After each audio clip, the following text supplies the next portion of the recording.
So, when we talk about evaluating a deductive argument, he said it in this video, we're going to talk about it again. It's based on reasoning, but first, before you get to reasoning, you're looking at the premise. So you look at these premises and say, is it true?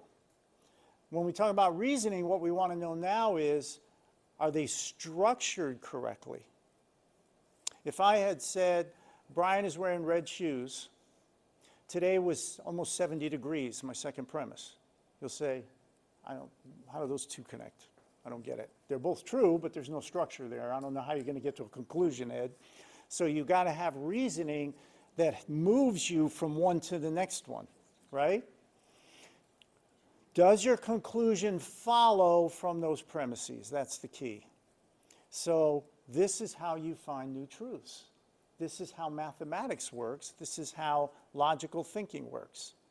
This is what they can't do with a lot of things going on right now. I'll give you one that's happening.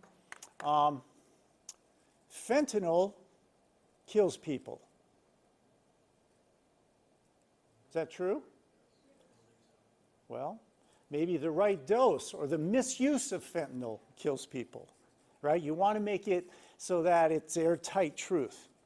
The second one is, a lot of people today in America are misusing fentanyl. A lot of people, a higher rate, a lot of people are dying from the misuse of fentanyl is the conclusion, right? So you can write structured arguments like that easily on almost anything. Make sense?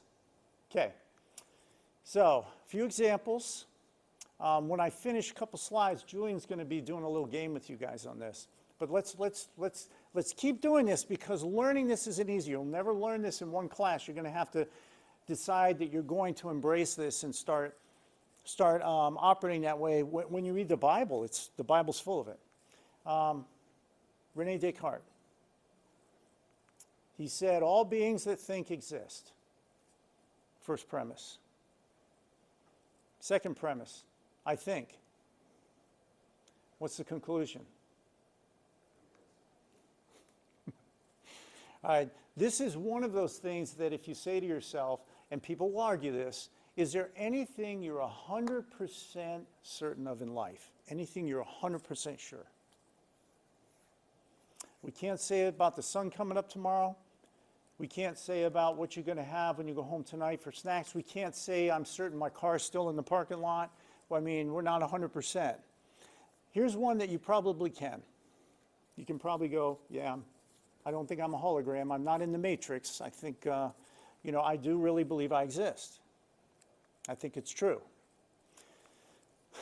Here's one I just made up. People wanting whiter teeth use this toothpaste, whatever that toothpaste is. I want whiter teeth. What's the conclusion? You guys are getting it. This is simple stuff.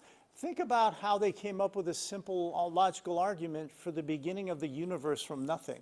That's a pretty complex issue, but we made it real simple. Imagine memorizing that and using that when you talk to people as an example, and then just going to Genesis 1:1.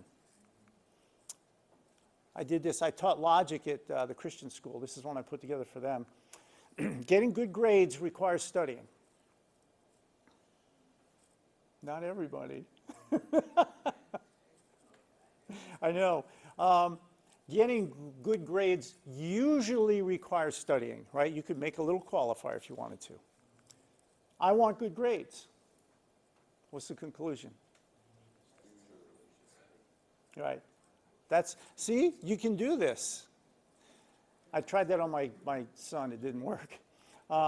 So I love in Proverbs how it says this. This is exactly what it's saying here about a righteous man will study how to give answers. So this gets back to 1 Peter 3:15.